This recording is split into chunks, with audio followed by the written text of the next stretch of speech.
Bonjour et bienvenue dans cette émission du 28 mars 2025 de cette Web TV sur laquelle je vous propose une information franche et directe en vous rappelant que grâce à mes abonnés et donateurs, je suis totalement indépendant et donc libre de mes propos. Aujourd'hui, je vais avoir le plaisir de partager avec vous, grâce à Toxin Média que je remercie, l'entretien récemment accordé par Marion Saint-Michel à Clémence Oudiakouva. Marion Saint-Michel est psychologue clinicienne, mais elle a également une formation en sciences politiques et a longuement travaillé dans la dynamique des organisations et notamment en milieu d'entreprise. Elle est l'auteure de ce livre absolument remarquable que je vous recommande, qui s'appelle « Gouvernance perverse, la décoder sans libérer », dont elle m'a accessoirement demandé de rédiger la préface. Alors je précise, je n'ai aucun intérêt ou intéressement d'aucune sorte à ce livre. J'ai rédigé la préface bénévolement et tout le bien que je vais vous en dire est parfaitement sincère.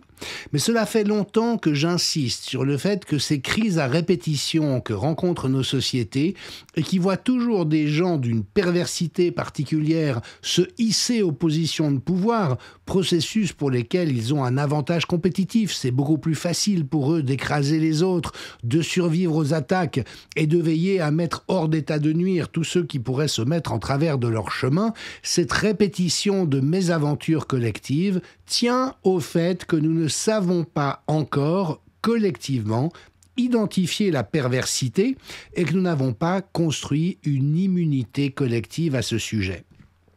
Alors je rappelle le fond du problème parce qu'il est vraiment caractéristique de la zone aveugle dans laquelle nous sommes. Alors que l'immense majorité des gens est bien intentionnée, oui, dans le cadre d'une formation de masse, d'une manipulation psychologique à grande échelle, vous pouvez transformer n'importe quelle brave personne en sale type. C'est ce que nous avons vu pendant la crise Covid.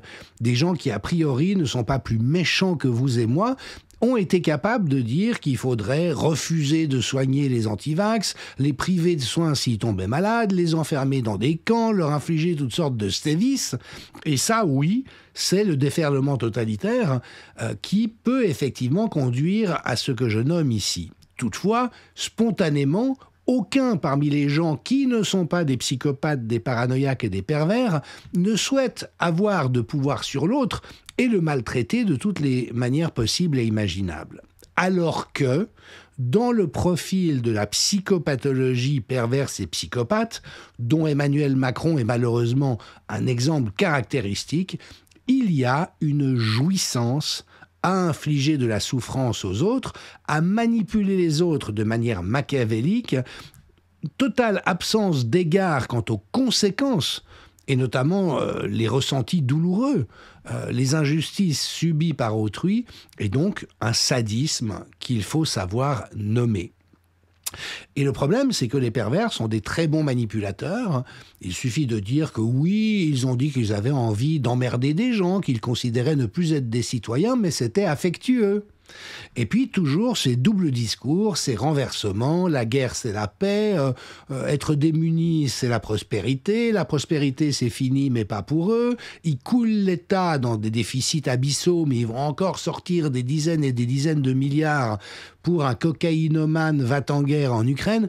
Enfin, on est vraiment dans tous les tableaux de la vulnérabilité du collectif à l'emprise perverse.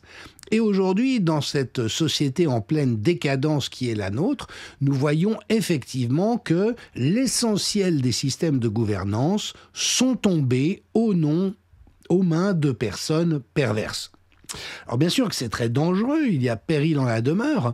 En même temps, le seul moyen de pouvoir s'immuniser contre ce que j'évoque ici, c'est d'en subir la réalité, d'en faire l'expérience, d'être aveuglé par rapport à ça pendant un certain temps, jusqu'au moment où on ouvre les yeux, on cherche à réfléchir à ce qui s'est passé et comment il a été possible que nous soyons pris, que nous accordions notre confiance à des gens qui en sont si peu dignes, de sorte à ce qu'une compréhension intelligente émerge.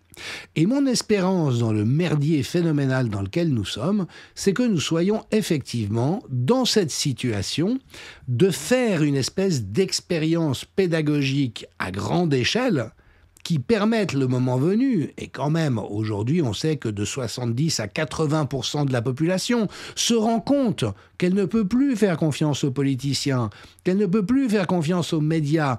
Ils exècrent Macron et Bayrou et le gouvernement. Donc cette prise de conscience est en voie de précipitation, de saturation, dirait Maffezoli en citant Sorokine. Mais donc, c'est ce mouvement qu'il faut accompagner.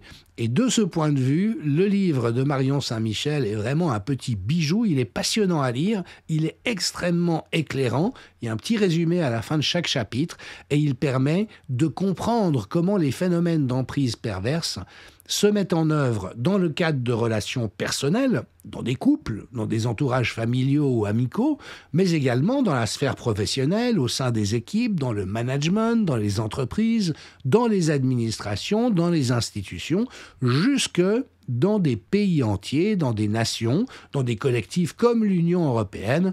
Je ne sais pas qui douterait encore le fait que Ursula von der Leyen est elle-même une très grande perverse. Et on voit aujourd'hui que la lutte contre cette perversité est une priorité collective.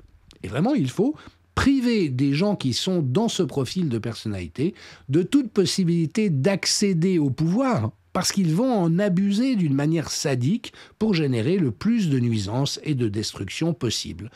Vous savez que récemment, Vladimir Poutine a fait envoyer par l'ambassade de France à Moscou un jeu de soldats de plomb à Emmanuel Macron, en disant en substance, ce type est complètement immature, il rêve d'une guerre avec des vraies personnes à grande échelle sur des vrais territoires, il faut le renvoyer dans le bac à sable avec des soldats de plomb. Poutine est un très fin psychologue, cela fait partie de son entraînement au KGB, on se souvient comment il a dynamité Sarkozy lors d'une rencontre, Sarkozy est sorti de là complètement hébété, les gens ont cru qu'il avait bu. Mais ça n'était pas le cas. Il avait juste été la victime de la compréhension de la psychologie de Poutine. Et donc, oui, il faut renvoyer des von der Leyen et des Macron dans le bac à sable, en se moquant d'eux, en les humiliant à la mesure de la manière dont ils cherchent à humilier les autres. Ce sont des sales types, ce sont des minables, ce sont des grands malades, ce sont des pervers et des psychopathes. Et tout est contenu dans ce livre que je vous encourage vraiment à acquérir et à potasser, parce qu'il est urgent que nous puissions collectivement non seulement sortir de la gonfle dans laquelle nous sommes, mais surtout faire en sorte qu'elle ne puisse plus se reproduire, que ce genre de mésaventure ne puisse plus se reproduire. Il ne suffit pas de clamer à chaque fois plus jamais ça, il s'agit de s'en donner les moyens, et en l'occurrence, ce livre, Gouvernance perverse, la décoder sans libérer, donne toutes les clés de lecture requises. Donc franchement, c'est hautement recommandable et je cède la parole à ce très bel échange entre Clémence Oudiakova et Marion Saint-Michel en remerciant Toxin Média de m'avoir accordé le droit de le rediffuser sur mes différents canaux. La matinale Toxin, 7h30, 9h30, à la volée. Et à la volée, je suis donc très heureuse de recevoir Marion Saint-Michel, psychologue, diplômée en sciences politiques et auteur de ce livre que je vous montre tous, Gouvernance perverse, la décoder sans libérer, aux éditions Résurgence. Bonjour Marion Saint-Michel. Bonjour Clémence. Et merci beaucoup d'être avec nous ce matin. De m'accueillir. Alors, ce qui est vraiment intéressant, je pense que c'est un thème, on a déjà utilisé ce terme de gouvernance perverse ou de perversion de la gouvernance, etc. Mais là, on est face à une psychologue qui a utilisé des critères, on va dire, scientifiques en fait, pour reconnaître cette perversité. Donc, c'est vraiment à comment dire, ce diplôme, ce critère-là que j'aimerais qu'on s'attache aujourd'hui et que vous puissiez nous décrire pourquoi aujourd'hui nous sommes tombés dans la perversion. Très volontiers. Alors, la perversion a un certain nombre de critères qu'on a l'habitude de repérer plutôt dans les relations interpersonnelles, Oui. mais aussi malheureusement dans les entreprises, dans la vie professionnelle, dans les institutions. Donc, la perversion, ce n'est pas seulement de la psychopathologie individuelle. Et je crains, malheureusement, c'est un peu mon hypothèse dans ce livre, que la perversion soit devenue un système de gouvernance en tant que tel, et déjà dans la société, pas seulement au niveau de la politique, qui malheureusement, aujourd'hui, nous démontre à quel point c'est quand même le cas. Donc effectivement, dans mon livre, je pars déjà de ça. J'essaie de démontrer des situations de perversion et de les nommer et aussi de donner une méthode en quelque sorte. Oui, Comment oui. repère-t-on la perversion? Exactement, de manière un peu objective, De on va dire, manière scientifique. le plus voilà. objectif Oui. possible. Par exemple, dans la crise que nous avons traversée, je pense que nous sommes nombreux, vos auditeurs certainement. Qu'est-ce qui nous a au départ fait comprendre que quelque chose ne fonctionnait pas vraiment normalement? À mon avis, ce sont les premiers mensonges. Quand on nous a dit que les masques étaient inutiles, qu'on a découvert quelques semaines après que comme par hasard on n'en avait pas et que du jour au lendemain ils sont devenus indispensables, on a été obligé de se demander si on ne nous avait pas dit ça tout de même parce qu'on n'avait pas de masque. En tout cas, personnellement, c'est la première chose qui m'a alertée. Oui. Et je me suis dit, comme beaucoup certainement, si nous sommes devant une crise dramatique, si nous sommes devant une pandémie, on ne peut tout de même pas nous mentir. C'est pas possible. On ne Non. peut pas envisager Normalement, non. que nos gouvernants nous mentent et qu'on commence comme ça pour traiter la chose. Donc, la première chose, bien entendu, pour la perversion, c'est le mensonge. Mais il y a plein de gens qui mentent et qui ne sont pas nécessairement pervers. Qu'est-ce qui va se passer après? Après le mensonge, il y a ce qu'on appelle les doubles langages. On vous dit une chose et en fait, on en fait une autre. Il ne faut pas oublier que sur le plan de l'étymologie, pervertir, ça veut dire retourner. Retourner en son contraire. Donc la personne perverse, et on a eu un exemple tout à l'heure sur lequel je souhaiterais revenir avec ce que nous a dit monsieur Patrick Legras, les agriculteurs actuellement, Oui. j'en parle beaucoup dans mon livre, on nous annonce quelque chose. Et en fait, le véritable objectif, c'est le contraire. Oui. Je prendrai un exemple très simple. On a bien entendu dit qu'on gardait les personnes âgées dans les EHPAD et on évitait toute visite pour les protéger, bien entendu. Au lieu de les protéger, d'une certaine manière, on les a fait mourir à petit feu. Et un bel ouvrage de Marie de Henzel, mais il y a plein de mes collègues qui ont remarqué ça, bien sûr, et qui l'ont tout de suite nommé. Quand on isole une personne âgée et qu'on la coupe de tout lien, il est évident qu'on la tue. On la tue moralement, on la tue psychiquement et éventuellement on la tue pour de bon. Donc, vous voyez, on annonce qu'on va prendre soin des populations. Ça a été toute l'histoire de la crise Covid. On annonce qu'on va prendre soin des populations. La vérité, c'est qu'on fait tout le contraire. Oui. On les abîme, on les martyrise d'une certaine manière. Donc, la bienveillance apparente cache en fait une véritable malveillance. Et comment on repère ça? On repère ça dans la duplicité du discours. Alors, il y a un tas de choses techniques dont je parle un peu dans le livre, je ne vais pas trop m'étaler dessus aujourd'hui, mais il y a bien sûr ce qu'on appelle les syllogismes. Par exemple, on vous tient des raisonnements qui ne sont pas des raisonnements, et quand vous les prenez rapidement, vous avez l'impression que ça paraît logique. Vous acceptez, surtout quand vous êtes, par exemple, dans un état de peur. La peur sidère l'intelligence. On sait que le cortex se calme pendant quelque temps et ce sont les parties les plus instinctives de notre psyché qui se mettent en route. Donc, nous sommes sidérés par la peur. On nous dit, on nous propose quelque chose, on ne l'analyse pas vraiment.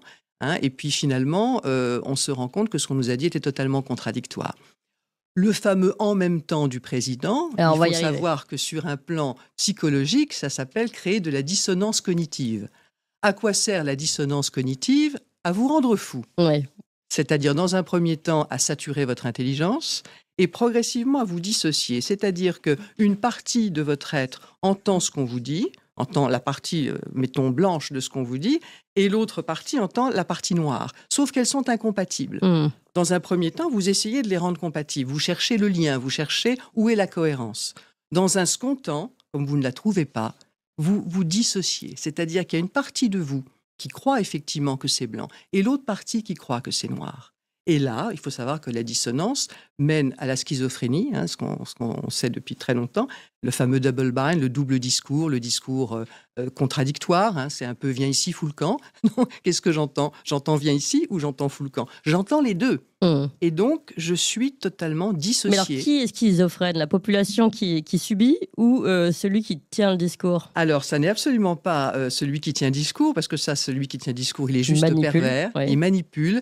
Et il faut savoir que le but de la perversion, c'est de rendre l'autre fou. Il y a deux objectifs, rendre l'autre fou, mais l'objectif le plus lointain et malheureusement le plus visé, c'est l'autodestruction de l'autre. C'est-à-dire qu'à force de ne pas trouver de cohérence, à force de vous sentir dans l'impuissance, d'avoir l'impression que vous ne comprenez plus rien, vous devenez fou. Mais vous devenez fou parfois réellement. Alors, avec quelle possibilité? Soit quelque part, vous lâchez prise, c'est-à-dire vous ne cherchez plus à comprendre. Alors ça, beaucoup de gens ont témoigné de ça. On m'a dit blanc, on m'a dit noir, on nous a dit qu'il fallait faire comme ci, ensuite on nous a dit qu'il fallait faire autrement. Je lâche l'affaire. Abandon. J'abandonne. Je fais finalement ce qu'on me dit de faire, dans le meilleur des cas, ou bien je ne fais plus rien. Et surtout, je ne cherche plus à comprendre. Et ça, bien entendu, c'est l'objectif qui est recherché. Et la deuxième option, c'est se bourrer de psychotropes. Et on voit que la France est la première consommatrice de psychotropes. Bien entendu, bien entendu. Hein. C'est Bon, ça ne intéressant, date pas quand même de la crise Covid, Oui. malheureusement. Mais tout ne date pas de la crise Covid, on le sait. Je pense que ce que je suis en train d'écrire et que beaucoup de vos invités décrivent, ça date de décennies, pour pas dire de beaucoup plus loin que ça. Hein, sauf que nous l'avons vu vraiment en action pendant le Covid, et là, il n'a plus été possible de le nier. Alors, avant d'aller sur le cas pratique, puisque vous en avez proposé un, finalement, dans Oui. votre livre, en étudiant, on va dire, à l'image Emmanuel Macron, et moi, ça m'intéresse qu'une psychologue regarde Emmanuel Macron. Oui. Donc, avant d'aller dans ce cas pratique, je voudrais aller sur ce sujet, quand même, des psychotropes, et vous dites, l'objectif, c'est de rendre fou. Et maintenant, en tout cas, vous avez dit que ça n'est pas né au moment de la crise Covid, mais en tout cas, ce qui est certain, c'est qu'il n'y a jamais eu autant de mal-être en France, la jeunesse, il n'y a jamais eu autant de suicides de jeunes. Et puis, on a dit la France, première consommatrice de psychotropes. Est-ce que, en tant que psychologue, vous considérez que c'est une façon, finalement, que ce mal-être est lié à une société qui est elle-même en fait devenue folle, et que finalement ceux qui sont considérés comme fous, ou ceux qui tombent dans cette forme de folie ou de malaise, est une façon de fuir une société qui ne tourne pas dans le bon sens? Ou comment vous analysez ce... Si je comprends bien votre question, je serais tentée de répondre, c'est la société qui est malade. C'est pas les gens qui ont l'impression de devenir fous. Oui. Ça, c'est vraiment un discours à tenir de manière très importante. Si vous vous sentez dissocié, si vous ne comprenez plus rien, dites-vous que vous êtes sur la bonne piste. Dites-vous que vous êtes à deux doigts de réaliser que ce n'est pas vous qui ne comprenez plus rien, c'est qu'on cherche à faire en sorte que vous ne compreniez rien. Oui. Si je peux me permettre, j'avais envie de revenir sur votre invité de tout à l'heure, Monsieur Legras. Oui. Le thème des agriculteurs m'importe beaucoup, j'en traite beaucoup dans le livre, qui a été jusqu'à nous dire très très justement qu'on prenait les agriculteurs pour des imbéciles. On leur dit une chose, on voit bien qu'un élément du gouvernement leur dit quelque chose, et derrière tout ça, une autre institution, le Conseil constitutionnel, va immédiatement tout détricoter. Donc il a raison de dire qu'on se moque des gens, mais il faut aller au bout du raisonnement. Qu'est-ce que veulent ces gouvernants pervers? Ils veulent la disparition de notre agriculture. Ils l'ont écrit. Ces éléments-là existent. Quand vous regardez les textes européens, je me réfère dans le livre à un excellent article de Philippe Villain et Christian Saint-Étienne, qui est paru en février 2024, mais les documents existent, on peut aller les vérifier. Ils veulent l'éradication de l'agriculture sous sa forme actuelle. On parle de 17% de diminution de la production agricole dans les années qui viennent. Quand ils disent les années qui viennent, c'est dans les 5 ans, c'est pas dans les 25 ans. 30% de la production bovine, c'est écrit dans les instances européennes. Oui. Donc, qu'est-ce qui se passe? Il se passe que c'est un jeu de dupes. Bien entendu, le gouvernement qui n'y peut rien, notre gouvernement actuellement ne peut rien, les décisions sont prises à Bruxelles. Qu'est-ce qu'il peut et pourquoi est-il là? Pour gagner du temps. Uniquement pour gagner du temps. Donc, il faut que les agriculteurs, me semble-t-il, enfin, je ne suis pas là pour donner des conseils non plus, mais il faut savoir qu'il faut malheureusement aller au bout du raisonnement. Oui, on baladera les agriculteurs. Oui, ils baladent également les industriels. Ils sont en train de pousser vers l'électrique qui est bien entendu au profit de la Chine et pas du tout de l'Europe. Le but, c'est la destruction. D'ailleurs, notre cher président l'a dit à propos des hôpitaux, à un moment donné, il a dit « c'est très difficile de reconstruire quand on n'a pas totalement détruit ».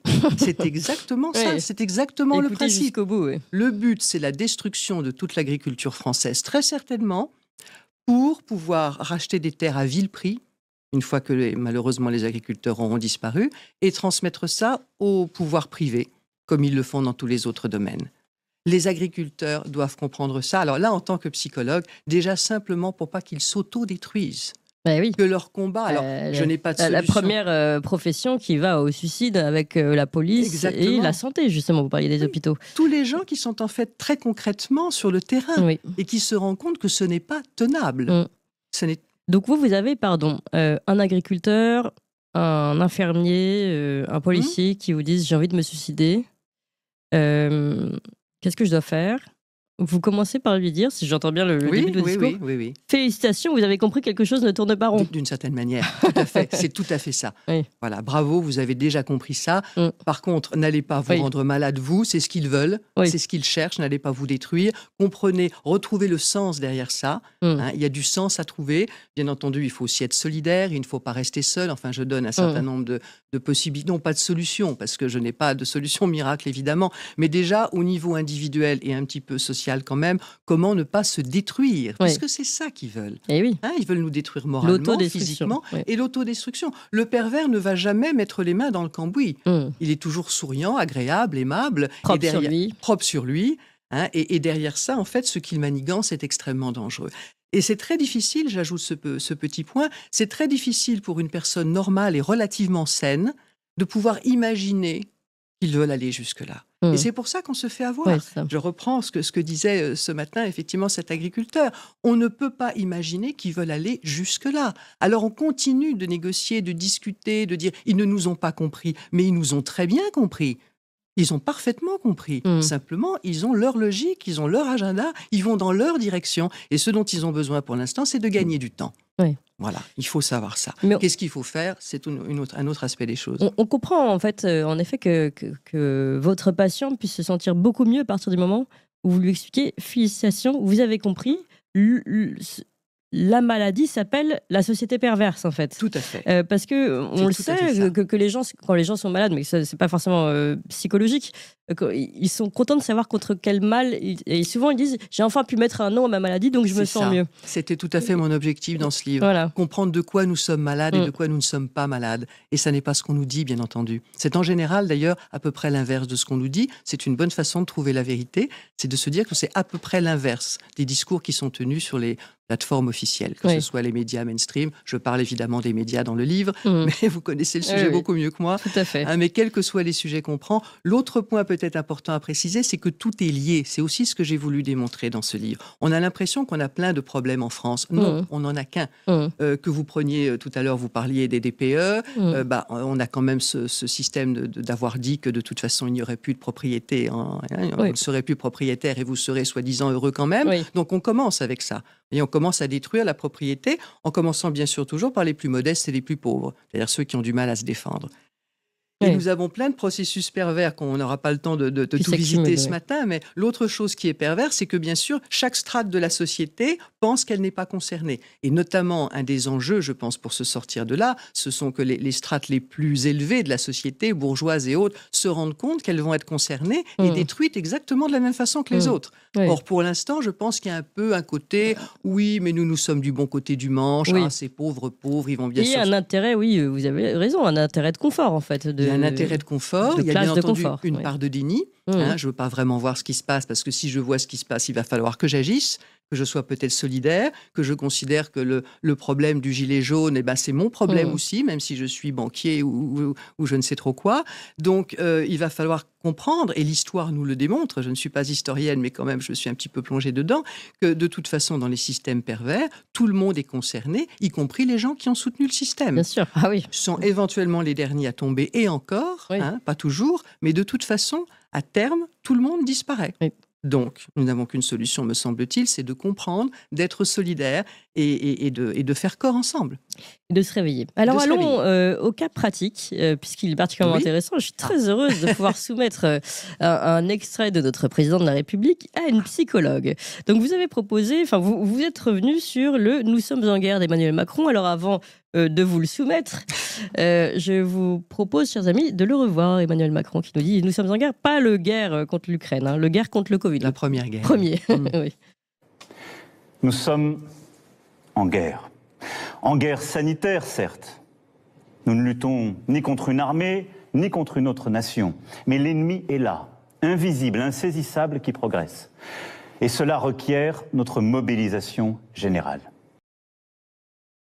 Alors, évidemment, vous avez travaillé sur un texte, sur un discours plus long, mais on ne va pas tout réécouter. Oui, bien sûr. Vous décryptez, et ce jeune homme pâle, qui se trouve être notre président, retient votre attention. Pourquoi ? J'ai juste une petite question pour les personnes qui viennent de suivre comme nous ce message. Est-ce que vous avez senti la jouissance ? Est-ce que vous la voyez ? Alors évidemment, quand on vous annonce ça... Moi, je connais la réponse. Alors oui, je pense que vous l'avez senti probablement, Clémence, et je pense que les personnes qui nous écoutent aussi. Ou peut-être pas aussi nettement que ça. D'abord parce qu'on attendait tous des informations. On était tous inquiets quand même. Moi, j'y ai cru au Covid, comme beaucoup de gens, je pense, au départ. Donc, on a le président qui va parler. On se dit, mince, qu'est-ce qui se passe ? Voilà. Sauf que ça colle pas, en fait. vous avez un tas de petits indices corporels. Il y a un petit sourire qui se dégage à un moment donné. Il y a une jouissance dans le regard. Peut-être remettre l'image en silence. Il faudrait faire vraiment le travail que certains professionnels de la communication font.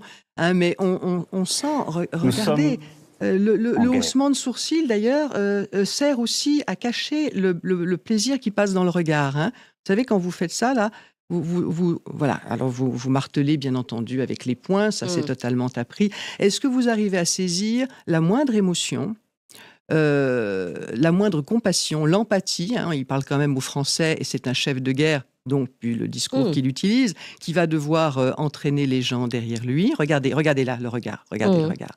Hein. Voilà. Alors, des discours comme ça, on en a eu plusieurs. Le point fermé, quand même. Hein. Oui. Le point fermé, je martèle. Est-ce que vous sentez, moi personnellement, alors aujourd'hui, il y a une chose qui me réjouit beaucoup le cœur, c'est qu'aujourd'hui, il y a plein de personnes qui me disent « je ne peux plus écouter notre président ». Oui. Ouais, moi, j'en ai beaucoup ici dans le chat en direct sur YouTube, mais bon, pour l'information, on est quand même un peu obligé de Bien entendu, on est obligé d'écouter de temps en temps, mais je trouve que là aussi, il y a quelque chose de très sain. Les personnes ne savent pas toujours expliquer pourquoi, parce que là, on est de l'ordre de l'instinct, du diffus. Hein, de quelque chose de presque imperceptible. Mais quand vous vous sentez mal à l'aise devant quelqu'un, ça c'est mes premiers cours de psychologie, j'avais la chance de travailler à l'époque avec Jean Bergeret. Les premiers cours, c'était quand vous ne savez pas si quelqu'un est psychopathe ou psychotique ou autre, demandez-vous ce que vous ressentez devant la personne. Voilà.